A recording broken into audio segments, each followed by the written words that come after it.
Hey, Greg here, founder of www.wrestlingdivaz.webs.com, dedicated to highlighting the most beautiful and deadly entertainers in the professional wrestling industry. Thanks to everyone for tuning in for this exclusive interview on the behalf of my website. I have a very, very special guest joining me all the way via Skype from Australia. She has been a professional wrestler for the past few years. Fans know her best for her work within Pro Wrestling Australia, where she actually made her debut faster than anyone else in the company's history just after 2 months of training.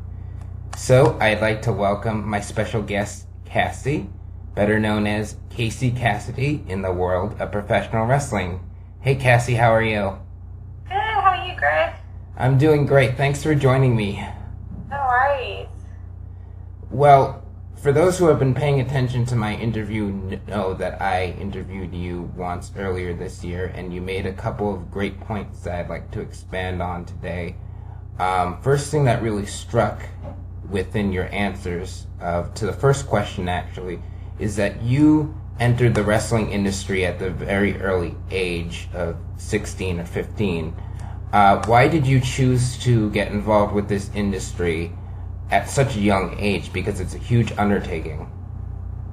Like I said in the interview, I had been wanting to do this since I was a little girl, as like the majority of most wrestlers are always joking about it since they're young kids. So, I did my research when I was really young to find out how old I had to be and what kind of physical condition I had to be in, so that I could begin training. And as soon as I turned 16, I applied straight away. I just didn't want to wait anymore. There's nothing else I wanted to do. Another thing that you said was that, especially at the beginning, pursuing a wrestling career really changed your social life, and some for the better, according to your answer, and some for the worse. So, was it that your peers really didn't understand why you chose to pursue wrestling at the age that you did, or was it more of a lack of support in general? What was the story behind that? Well, I was always very forward and upfront about it with everyone. When you're in your young teens and people ask, like, what do you want to be when you're older? Like, most people answer, maybe a doctor or something like that, with like with guaranteed future kind of thing. And when I say professional wrestling, they look at me like, are you serious? Like, that's such a long shot. Like, what makes you think that you, of everybody else in the world trying to get there, can make it? And so that's where people just didn't understand. If you're a dreamer, you go for it. You don't care what other people say, what they think. You just have to focus on yourself and what dreams you want, because in the end you have to make yourself happy. You're not living life to make other people happy, so you have to follow your own dreams, and that's kind of something that I had to learn to deal with. But it was more driving for me, because I wanted to prove them wrong. Like, yeah, I'm Cassie, I'm from a little town in Sydney, I'm not, no one really knows me, and I'm going for this massive dream, and I'm going to prove you wrong, like, I can do this.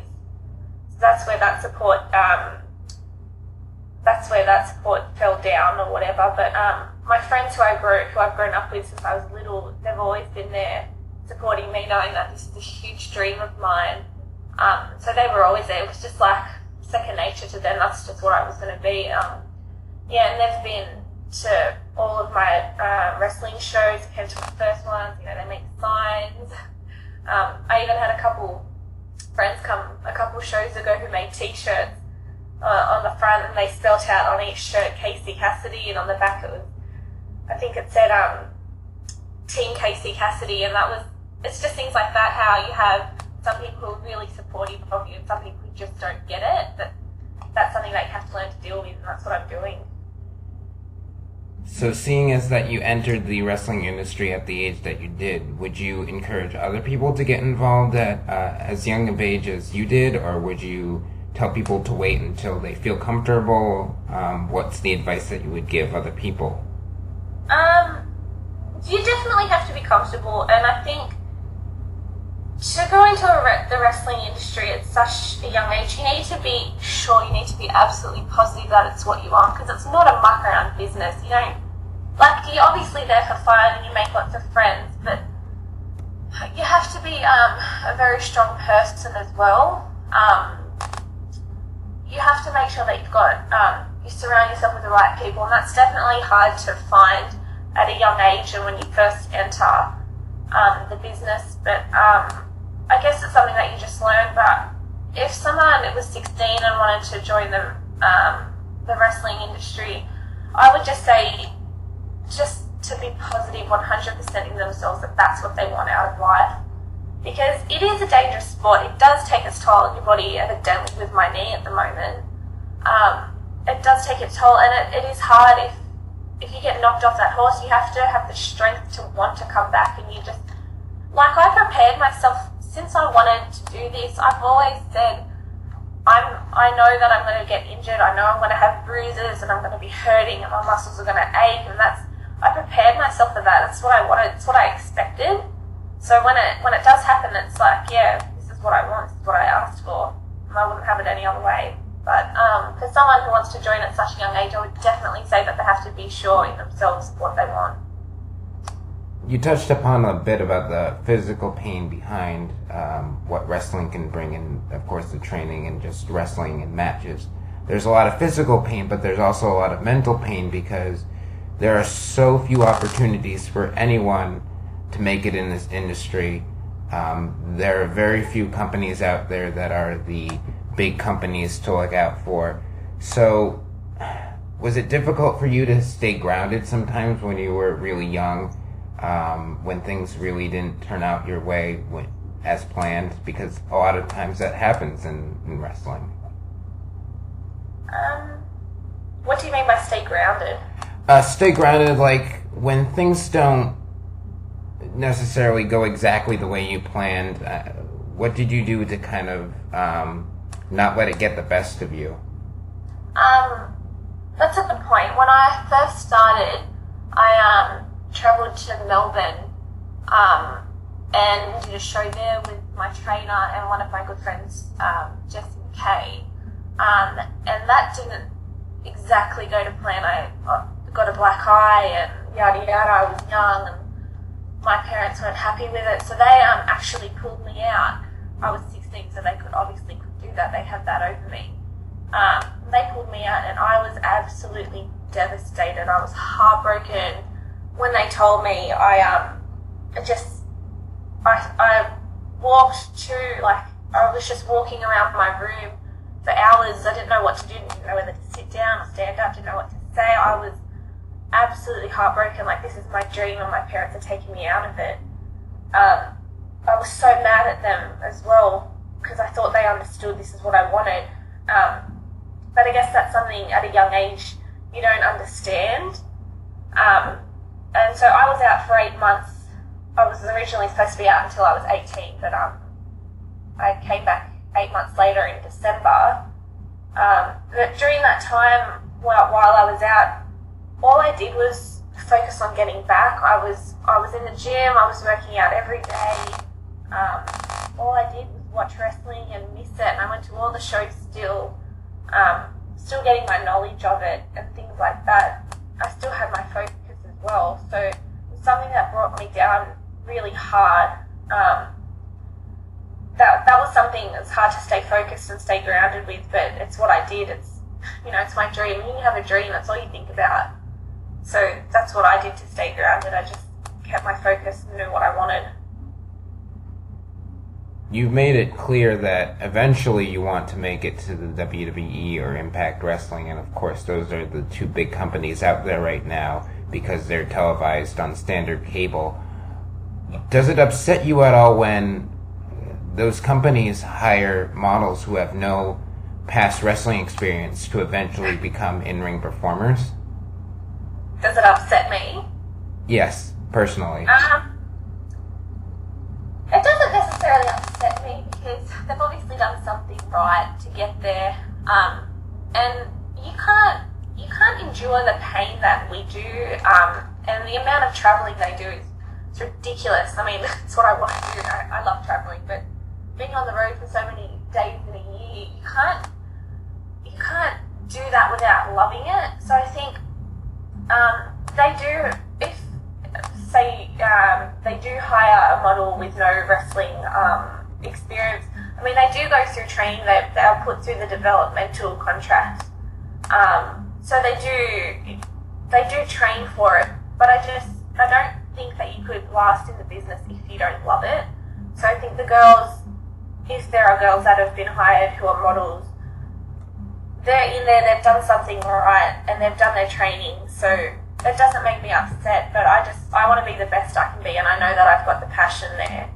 And I am training and things like that. So I know that it's just something that I want as well. So they've done what they want. I'm going to do what I want as well. And just so happens that it's the same thing. As said before, you made your wrestling debut just after 2 months of training, and that's a very, very short span to train and then jump in the ring. So was the training aspect that you went through as difficult as you originally thought it was going to be, or was there a lot of different components of it that you didn't expect?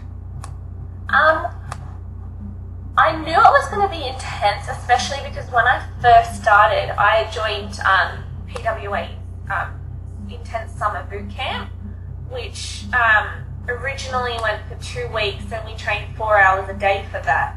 I knew that was going to be like a grueling process and everything. Like I said, I was prepared for that. That's what I wanted. So yeah, when I did start, like I'd seen a couple videos, some DVDs, some wrestling DVDs or documentaries that kind of show what the training's like a little bit. So I kind of had an inkling that we'd be obviously doing fitness, and then we'd learn roles and how to bump, and then obviously progress into the more advanced stuff. But I had an inkling as to what would go down. I knew that my body would be hurting, and it hurt like crazy. After the first day, my mum literally had to help me out of bed in the morning. I could not move. Even trying to push down on the soap dispenser hurt my my latissimus dorsi muscles. Like the tiniest muscles I didn't even know I had were hurting. So I didn't expect to be hurting that bad, but I was, and I loved it. So, obviously you went through a lot of physical strains when you're training and even when you're out in the ring. So, how does it make you feel when a fan or someone who watches wrestling to say that wrestling is just all fake and it's all acting and there's no physicality in it whatsoever? I mean, you have to laugh at people like that. I mean, they obviously haven't tried it. It is theatrical. It is over the top. But like you see people doing backflips and they're jumping off top ropes and at ridiculous heights and throwing people across the ring. Like those people are just, I don't know. I don't know what they're watching, but it is very athletic and very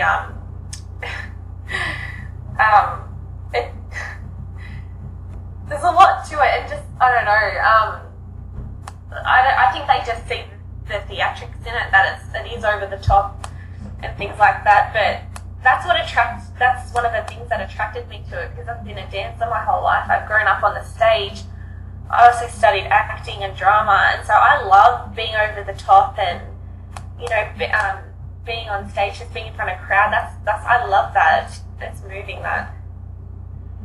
When you're out there in the ring, there are definitely a lot of things that you have to keep in mind when you're performing, not just focusing on your opponent, but also trying to get the crowd engaged in your match.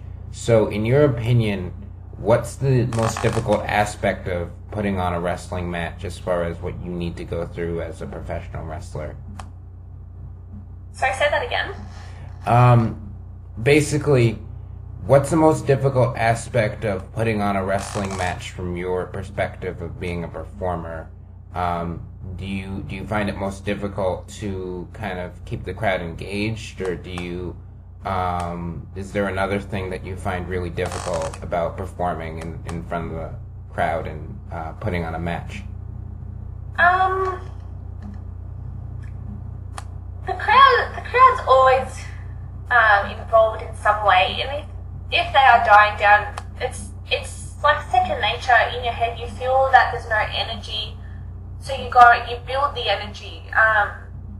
So that kind of gets the crowd into it. That's just something that you always revert back to.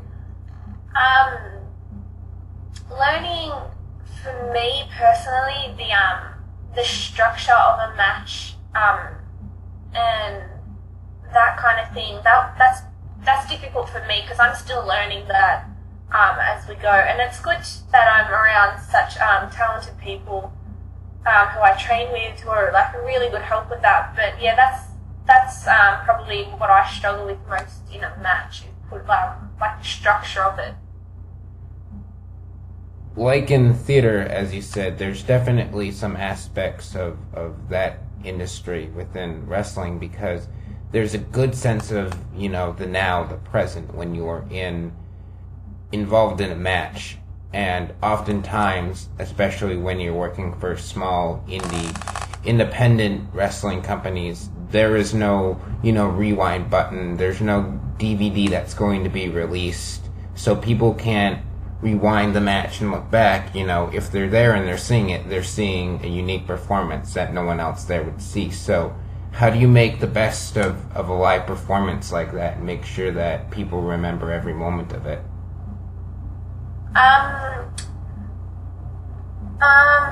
Again, that's with preparation. Before a match, I always take a moment to sit by myself backstage. I think about what I'm doing. I really get into my character. And then as soon as you get out there, it just happens. So the character bit just flows. But to make it something memorable for the audience, I guess that's with that's something that you have to know what the crowd wants and who you're performing for. So I think that you have to have your own character, but you also have to be able to, you want the audience to relate to it in some way so that you can get a reaction out of them, and that in turn makes a memorable performance for the audience, giving them what they want, I guess. You touched upon your wrestling character for a little bit, and your character definitely went through some stages of evolution, to say the least. You started off as a what they call a face, or a good guy in professional wrestling, and now you're a heel. You're a bad guy. You despise the crowd and everything about them. So can you explain a little bit of the evolution of your character? Because every wrestling character is a bit unique, even if there is a little, bit of categorizing within them. But can you explain how the evolution of your character took place and whose idea it was to kind of shape it the way that it was shaped?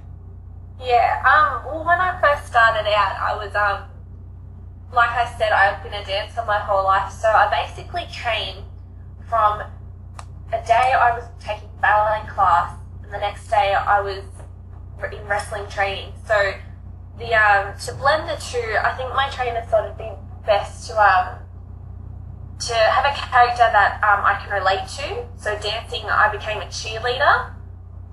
So I was full of energy. I was really happy. I was managing Robbie Eagles at the time.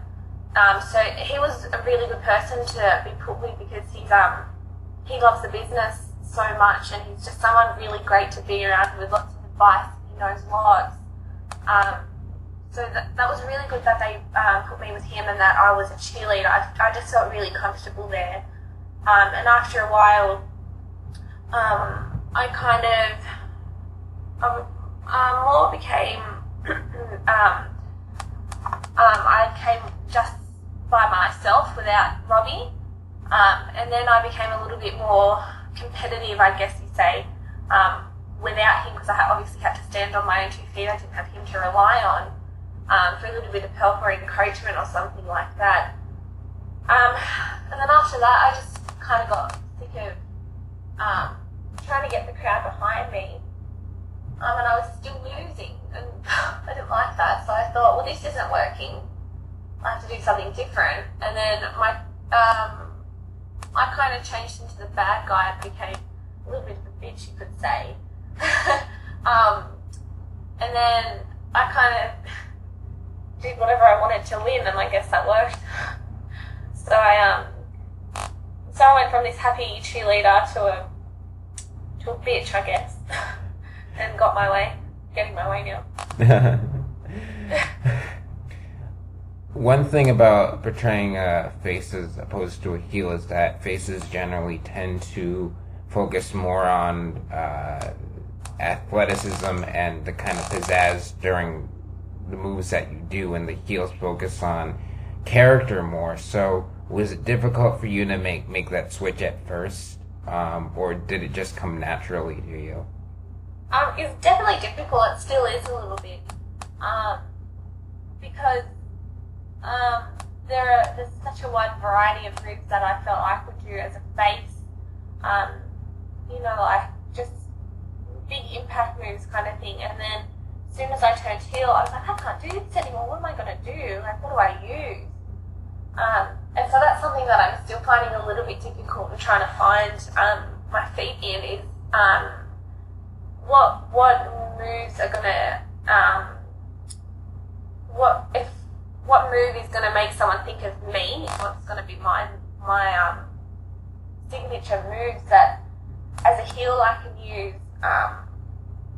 That's how do I say it? Lost words.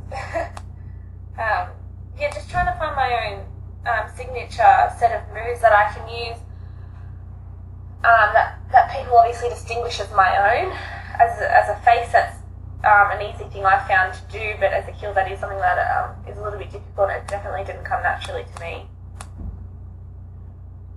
Whenever I interview people, whether it be people who have made it big or people who are still waiting to get there, they always say that the hardest thing to do is to innovate moves, because oftentimes the wrestling industry is a copycat industry. Somewhere down the line, people are going to copy you, and you may even copy people. So do you think it's important to, let me phrase it this way, do you think it's more important to try and innovate a new move, or do you think it's more important to kind of mix together moves in a certain way that people haven't seen before? I guess it really depends on the person. If it's something that you really like, you can do really well and execute properly, I think that's fine, that's great. But as far as innovating new moves, it is difficult to do because so much has been done before. It's hard to come up with completely new stuff, because no matter what you do, you're going to be using an aspect of another move, regardless of what you do. So I just think it's what you feel comfortable with. If you want to come up with a combination of moves and put them together as something that no one's seen put together in a combo before, that's great. If you want to come up with something completely new, that's awesome too, because you have to be so creative to be able to do that. But I think both of them are really great to be able to do. They're very important, I think. So do you have a favorite move or a favorite combination of moves that you like to use currently? At the moment, I'm kind of using, it's kind of like a Russian leg sweep. What's it called? Where the hand, my opponent's can't use her hand. So I don't know, it's hard to explain. But that's what I'm using at the moment. And it's obviously, a Russian leg sweep's a generic move. It's not, I didn't make it up myself, obviously. But putting it together, making it a little bit different, and how obviously I approach it within the match, is what that's what makes it different. That's what I'm using at the moment. So we touched a little bit about your wrestling character before, and going more deeply into that, people just seem to hate your wrestling character with a burning passion.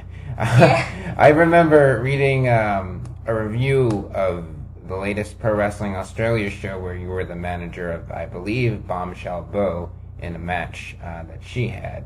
And the interviewer, or the reviewer, excuse me, said that you were, quote, god-awfully obnoxious.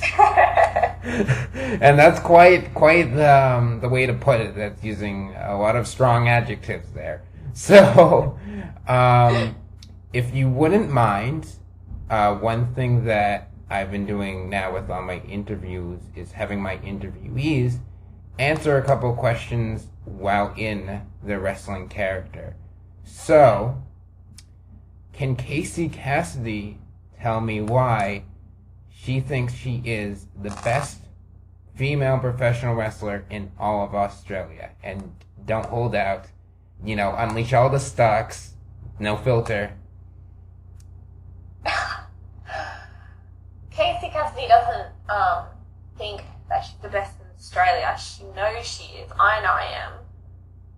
Everyone else knows I am. But it's not just Australia. Like, I'm going to be the best in the world, and people just, they're going to see that soon enough, so they should just, stop hating on me. But, they can do what they want. It's just jealousy. So, whatever. They can do what they want. One thing that your career is known for is an ongoing feud that you've had with fellow Pro Wrestling Australia competitor and Shimmer Women Athletes competitor, Jessie McKay. Can you please tell me why this feud got started and why it's continuing to go to this day? Jessie McKay, she does Shimmer. She's been PWWE champion one, two times. Cool, good on you. She I don't know, when I first started wrestling, Jessie McKay, she was winning, and I obviously didn't like that because you don't want to lose ever. And so I was angry at that. And then I just decided that I'd stop losing and be awesome instead and start winning, which is what I did. And now she doesn't like it, but she should just shut her mouth. I realise that she's not that great because I'm better than her, better than everyone. Now, I told everyone that you were joining via Australia, but actually you are joining me from Bitchville, Australia. So, yes. Could you tell me what is it like being the only known resident of Bitchville, Australia? Everyone's in Bitchville, they just don't know it. I run this town. Bitchville's mine. People just don't know it. They will soon. But yeah, this is my town. I run it. We just need to know that. What is it like trying to share the spotlight with all these other female professional wrestlers? Because obviously everyone's looking out for themselves. Does it upset you at all when some people get more spotlight than you when you feel that you deserve it? Yes, it's very annoying. Yeah, they're not as good as they think they are. They're not as good as people tell them they are. They should just stop thinking they're so good and look at me because I'm a lot better than them.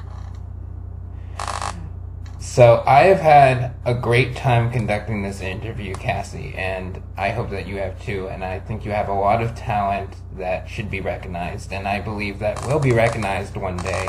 So thank you again for doing this interview. I had a pleasure. Thank you so much. I enjoyed it. So finally, before we go, how can fans reach you? Definitely on Facebook. Just type in Cassie Cassidy. I also have a fan page on there as well, so you should definitely like that. And yeah, I'll keep you up to date with everything that's going on with my injury and what shows are coming up and everything. So yeah, definitely get onto that. Well, and pwaaustralia.com as well. We're all over that. Well, and YouTube. Cassie Cassidy YouTube. Check it out. Well, there you have it. You have all the tools to keep up to date with Cassie, and I'd like to thank her once again for doing this interview, and thank you everyone who is listening to this now, and be sure to check out www.wrestling-divaz, and of course that's divas with the Z at the end, .webs.com for more exclusive content. And be sure to follow Wrestling Divaz on Twitter at Wrestling Divaz, again with the Z at the end. Thank you all very much, and be sure to check back the site for more exclusive updates and content.